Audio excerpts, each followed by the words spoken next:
And live from the Kenyatta University Communication Center, you are just in time for the Kutv Primetime News on this Thursday, the 22nd day of the month of May 2025. And a lot has been happening within our country and also beyond our borders, and our very able team of reporters has been up and about compiling reports relevant to you and to keep you informed on the various happenings of the day. But first, let's take a look at the highlights of tonight's top stories.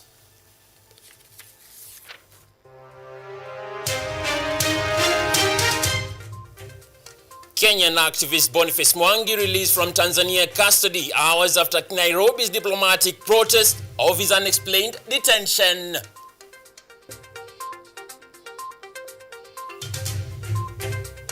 To be back home, I have gone through very 4 dark days. I have been tortured very badly. I can barely walk. ODM leader Raila Odinga urges senators to defend devolution as Pamoja African Alliance opposes move to abolish the Parliament's LGCDF. role is to represent, to legislate, and to oversight. Former Deputy President Rigathi Gachagua announces political comeback in Nairobi today.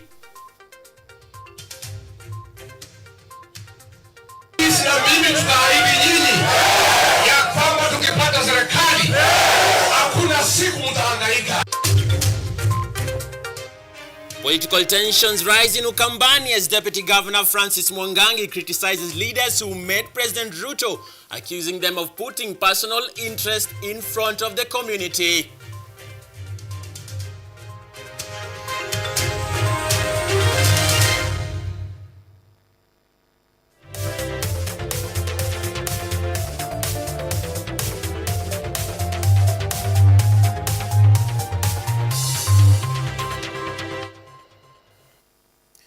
Five minutes past the top of the hour, and we are set for the Kutv Primetime News with me, Emmanuel Kutosi, and in the sign language interpretation we'll be joined by Naomi Omboi. Be sure to join us through our social media handles at Kutv News Kenya on the YouTube and also KUTV_Kenya on the X platform. Be sure to keep the conversation going because it is live and here with us. We begin with our first story where Kenyan activist Boniface Mwangi has been released from custody in Tanzania just hours after the Kenyan government lodged a formal diplomatic protest. Nairobi expressed deep concern over the denial of consular access and the prolonged silence from the Tanzanian authorities regarding Mwangi's whereabouts and the reasons behind his arrest. Boniface Mwangi, a Kenyan activist who was arrested while in Tanzania attending the court hearing of opposition leader Tundu Lissu, has today been released.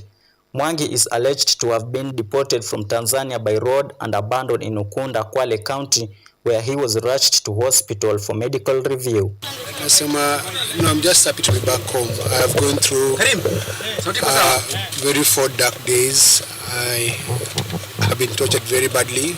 I can barely walk.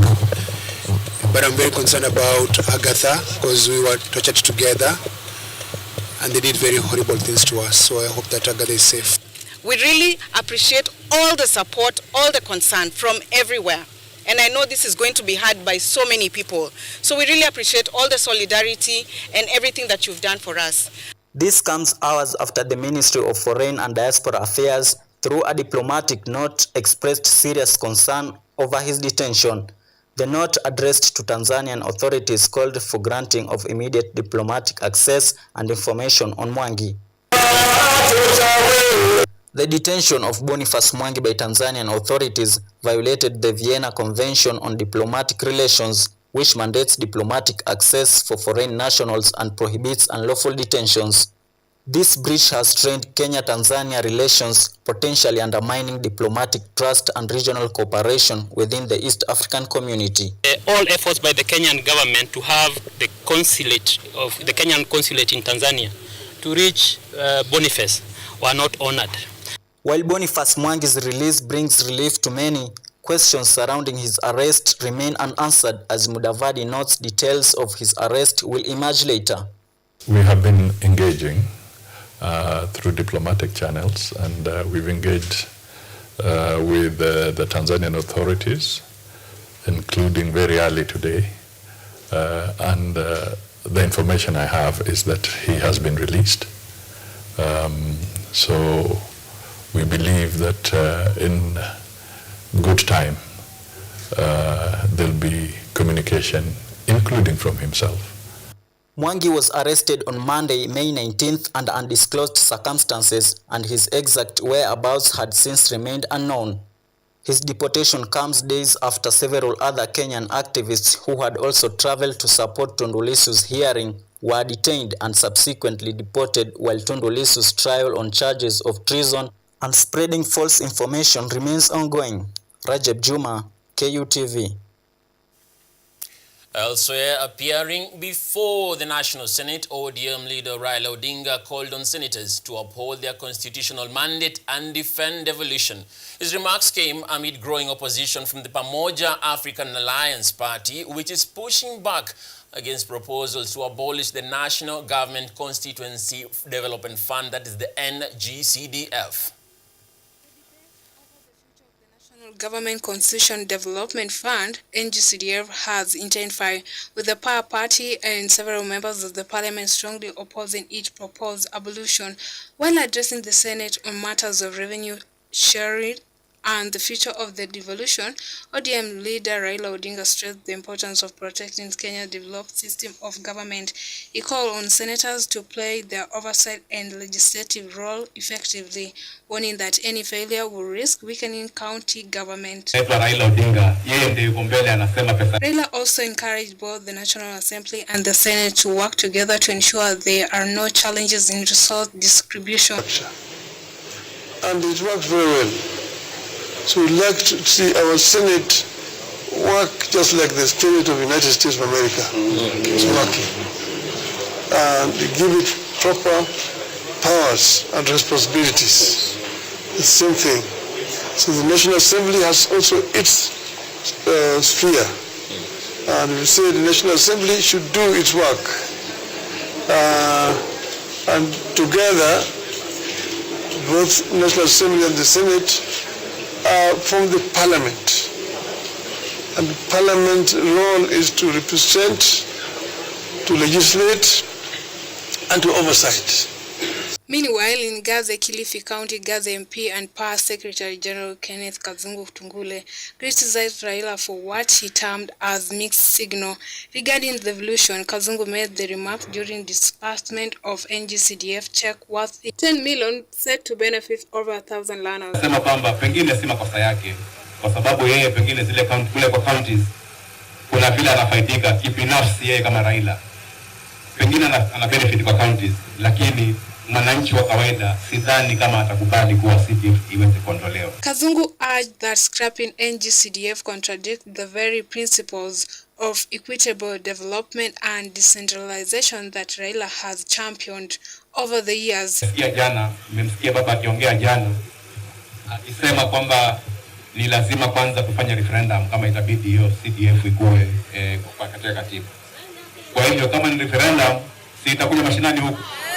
Na ikija huku sisi ndio tuko huku. Kwa hivyo sitapita ama itaanguka. Kwa hivyo nakwambia baba ajue kabisa kwamba sisi hatuogopi referendum. He added that the Power Party and its affiliated lawmakers are ready to face referendum should one be called to decide the future of NCGF. He expressed confidence that the public will overwhelmingly vote to enrich the fund in the constitution. Jana nimemsikia baba akiongea jana akisema kwamba ni lazima kwanza kufanya referendum kama itabidi hiyo CDF ikuwe katika katiba. Kwa hivyo kama ni referendum si itakuja mashinani huku. Na ikija huku sisi ndio tuko huku. Kwa hivyo sitapita ama itaanguka.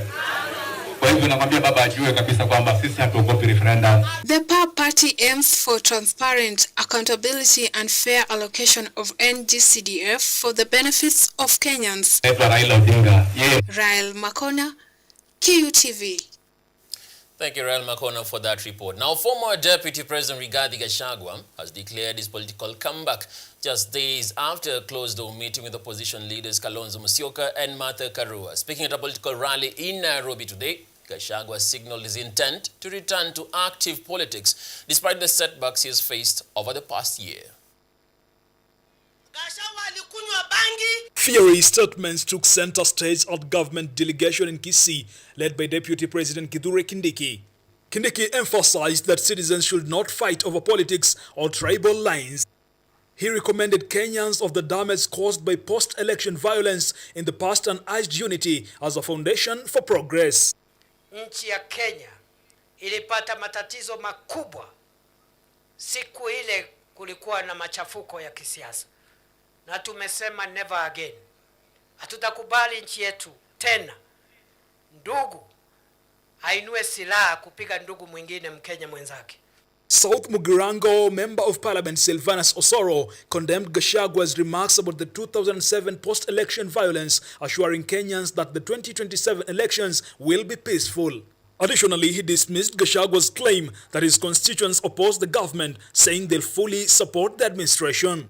Wacha hiyo propaganda ambayo ilikuwa inaenea hapa Gusii mzima. Sisi tunataka kufanya kazi na serikali. Kama kuna area watu wakukaribishi na wakaribishi rais, South Mugirango sisi tunamtaka. Hitting remark, Kisii Women Representative Doris Donje accused Gachagua of making reckless statements, even claiming he was under the influence of bang when suggesting that the next elections would be violent. Gachagua alikunywa bangi akasema 2027 election kutakuwa na vita. Hiyo bangi anavuta, avute kutoka chini. And the president aide Farouk Kibet criticized opposition leaders for what he described as exporting bad manners to Tanzania, furthering dismissing Gachagua as a half-term deputy president. Ule aliyekuwa deputy president siku moja amewahi kufika hapa kwa Osoro. Wanasema na mnaona wamepeleka tabia mbaya Tanzania.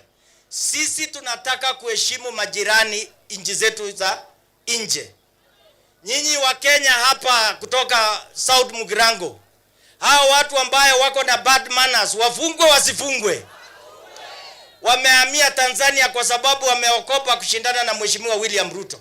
Mnaona wameenda huko kushindana na Suluhu. Elimelech Modori, Nairobi. Tight sentiments right there. And still on the political beat, members of the Uyoma community in Rarieda have expressed gratitude to President William Ruto for appointing Dr. Frederick Ouma Oluga as permanent secretary in the State Department of Medical Services, marking the first such appointment from the community in 50 years. Led by Secretary Dixon Okwayo, the community praised Dr. Oluga's leadership and pledged support for the ongoing health sector reforms. Local leaders also urged the government to upgrade underperforming health facilities and permanently employ community health workers.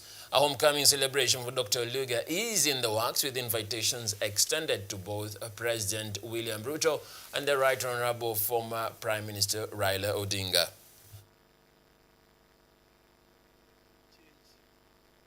More particularly with this reformist, Dr. Ouma Oluga.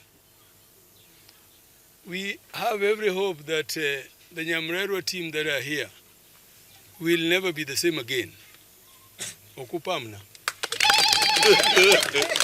They will never be the same again, because these people are getting peanut. They are not even better than house helps. Am I right? Yes. UPED. They are not better than house helps.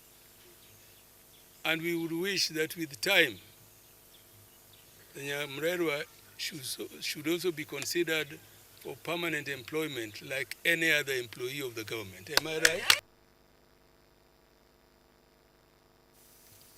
Elsewhere, Deputy President Kithure Kindiki has reaffirmed the government's commitment to reviving Kenya's sugar industry, positioning Mumias as a model for the revival of 4 other factories. Speaking amid criticism from some Western region leaders, Kindiki maintained that the plan will enhance profitability and empower local communities. He revealed that sugarcane farmers are now receiving bonus payments for the first time since 1922. Crediting the turnaround to the government subsidies that have been significantly reduced fertilizer costs. Kindiki also called on leaders to prioritize development over premature political campaigns, stressing that Kenyans now expect tangible results, not empty rhetoric.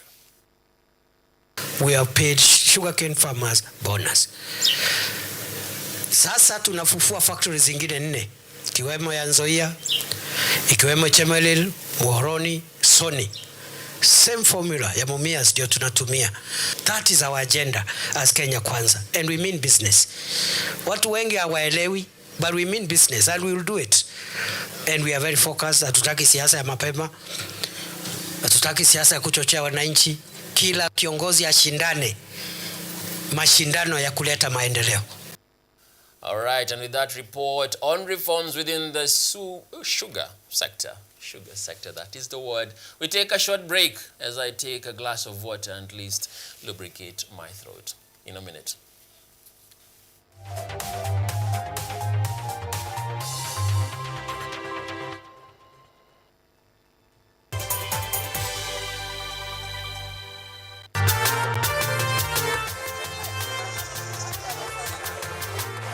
Uso na uso wa jamii. Kupanda shuka, akawa tuzo. Ukakamavu wake, ukatii na kumfanya mwenye bidii. Kwa machozi na makeke, akabaini jinsi ya kuwini. Huyu ni mwanamke ngangari, kwa jinsi alivyo ngari. Mimi ni mwanamke mwake. Usikose kutazama kipindi cha mwanamke mwake. Nami Caroline Kimwele.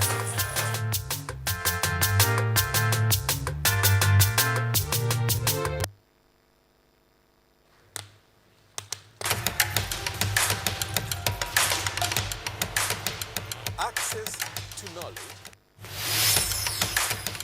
Solution to unanswered questions.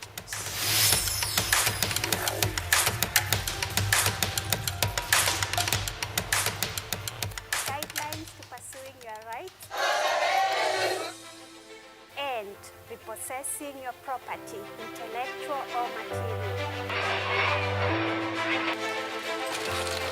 This and more only on Law Matters.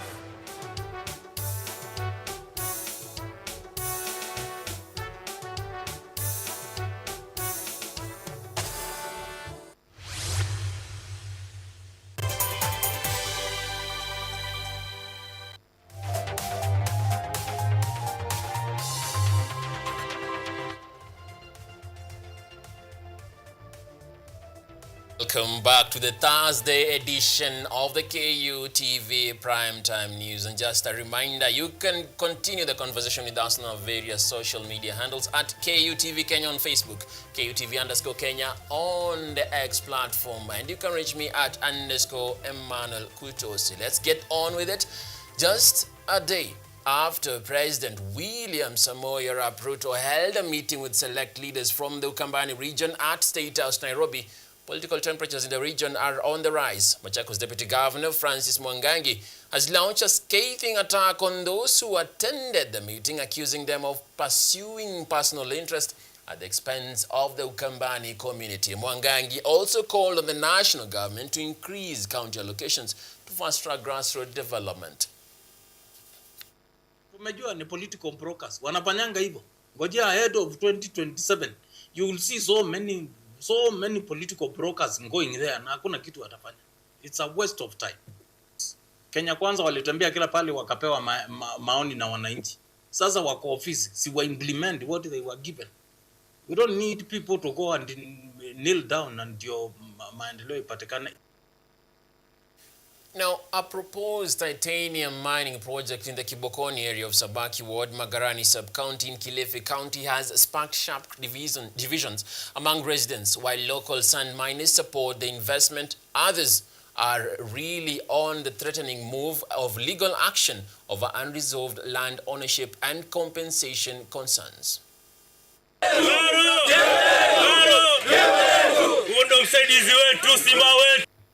A simmering row is unfolding in Kilifi's Magarini sub-county, where a proposed titanium mining project has split the local community, pitting sand miners eager for jobs against land rights groups, raising red flags over compensation and consultation. What began as a promise of economic opportunity has now escalated into a charged standoff, with calls for fast-tracking investment on one side and threats of legal action on the other side.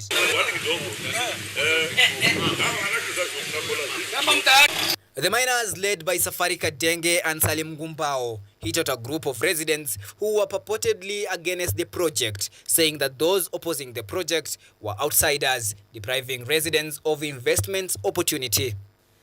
Juzi tukapata mgeni ambaye ndio investor ambayo anahitajika na alipitia kwa serikali na tukaja tukaongea naye. Mimi nilikuwa, vijana wote wa Timboni walikuwa, wenye mashamba walikuwa. Tulifanya mikutano kama mitatu. Tukahusishwa, tukaambiwa athari na tukaambiwa mapato ya huo mradi. Kufikia sasa kuna watu wamejitokeza wanajiita mawakili ambao sisi hatuwatambui. Lakini imeshatokea kwamba kwa sababu ya ukosa kuelewana ya MCA na governor wameanza kuleta shida mpaka sasa hii project hii huenda nayo pia ikaenda. Hatutaki hayo. Tunataka hawa watu kama hawana mzee wa kuwapatanisha waniite. Mimi nitakuwa mstari wa mbele kuwapatanisha wawili. Waweze kuwa mstari mmoja, waweze kufanya kazi moja.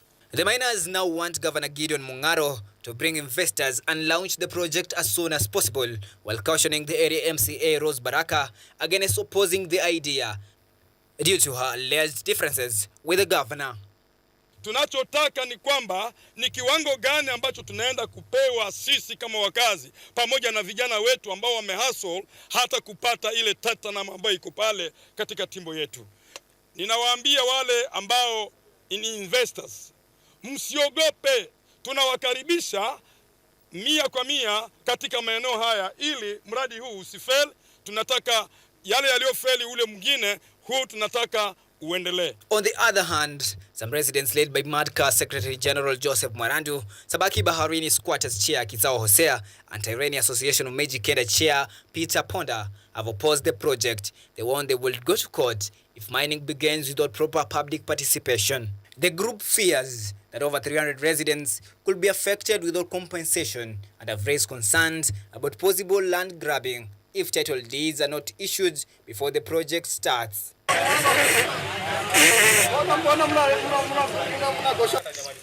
The residents are now calling upon Mining and Blue Economy Cabinet Secretary Ali Hassan Joho to intervene and revoke any mining licenses and documents issued to the mining company until the public participation is done. Blue Smile Hassan, KUTV. Thank you very much, Blue Smile Hassan, our correspondent from Kilifi County. That story that brings us to our second break right here on the Thursday edition of the KUTV Primetime News. Don't go too far. We come back with sporting news and some also wounding news in a moment.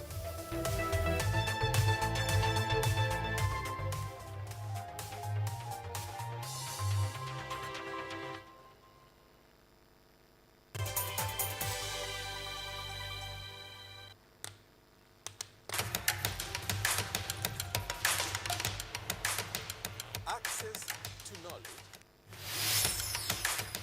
solution to unanswered questions.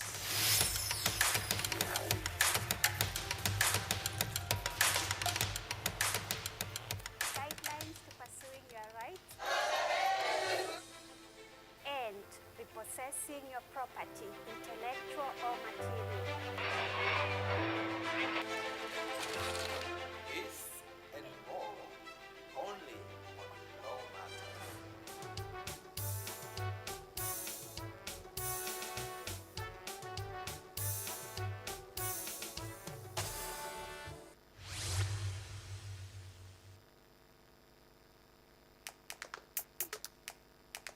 Baada ya kutafuta kazi, tunaweza kuanzisha miradi yetu ambayo ingetusaidia kubadilisha maisha ya wazazi wetu. Kwa vijana wenzangu wengi hawana kazi, lakini ikiwa sisi wenyewe tutajiamini, tunaweza kujiajiri wenyewe. Afrika kwa kweli tuna mahitaji ambayo ukiyasuluhisha unaweza kuathiri watu kwenye bara hili. Bila woga, watu huwa na uzalishaji zaidi, wanajawa na ujasiri, wanakuwa wabunifu na wanakuwa wenye maarifa. Niliamua kuacha kazi, hata kama sitafanikiwa, nitakuwa nimejaribu, nitakuwa najua haiwezekani. Hakuna kitu cha ajabu hapa. Kila anayepata ufanisi hufanya kazi usiku na mchana. Kitu kitakusukuma na kuwezesha kupata maarifa ambayo hukuwa nayo. Tunajaribu kutengeneza kitu kitakachopita mipaka nchi hii. Ikiwa unataka kubadilisha ulimwengu, anza na nyumbani.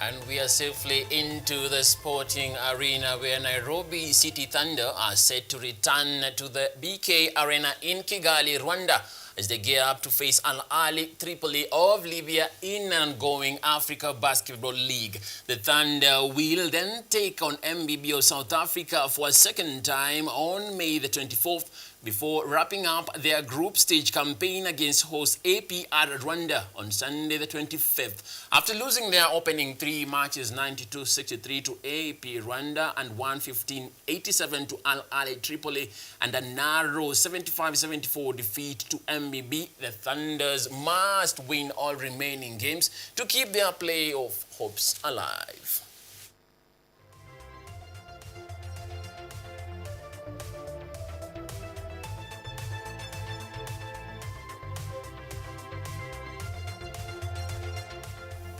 And now to the story of the day. Tottenham Hotspur clinched a historic 1-0 victory over Manchester United in the Europa League final at San Siro Men's Stadium in Bilbao, narrowly escaping the wrath of the Red Devils, who fiercely tormented the White Hart Lane's boys' defense line.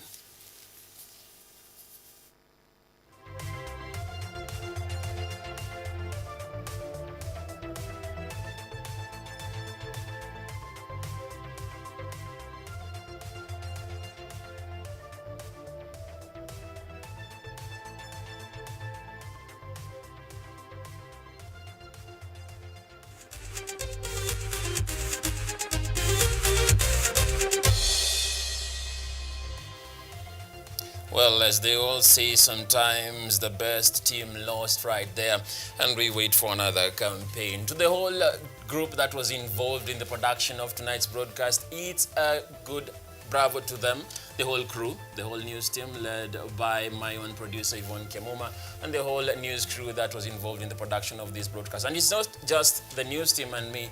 There's a whole team behind this led by my director Melton Conchella, and also Levis Domoto on the STO, James Werimo on the transmission, Lucy Bitangi and Judith Omondi making sure that we go live on various channels on KUTV News Kenya on YouTube. They're making sure that happens. And also Nelson Jaramba is ensuring the streaming is quite fluent and getting to you just as it should. Okoth Otieno is ensuring that the sound is brisky, sparky, and also crispy, direct to you. Sichangi Dennis is on the playout, ensuring the stories come in one after the other. And Nemo Anjiku is on the visual mixer, as Vonel Tunda ensures I read this prompter as it should be. Anything that I mess up, it is Vonel's mistake, not mine. And Lincoln Grimani is ensuring the graphics are coming hot and point so that you can be able to get the communication live and direct wherever you are. From us, it's a big thank you, and thank you for also your viewing right now to choosing KUTV. We appreciate it very much. The home of talent that is coming to you briskly and hot. From Emmanuel Kutosi and Naomi Omboi on the sign language interpretation. It's a good night, and see dreams till we meet again.